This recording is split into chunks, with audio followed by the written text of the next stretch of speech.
আশ্বিনের শারদ প্রাতে বেজে উঠেছে আলোক মঞ্জিত। ধরণীর বহিরাকাশে অন্তরিত মেঘমালা, প্রকৃতির অন্তরাকাশে জাগরিত জ্যোতির্ময়ী জগন্মাতার আগমন বার্তা।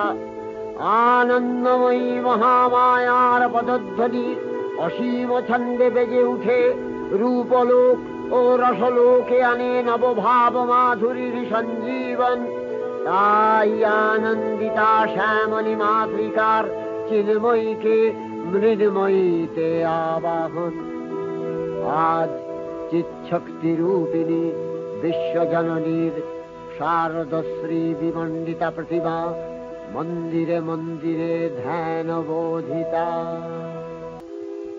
মহামায়া সনাতনী শক্তিরূপা গুণময়ী, তিনি এক তবু প্রকাশ বিভিন্ন দেবী নারায়ণী, আবার ব্রহ্মশক্তি রূপা ব্রহ্মাণী, কখনো মাহেশ্বরী রূপে প্রকাশমানা, কখনো বা নির্মলা কৌমারী রূপধারিণী।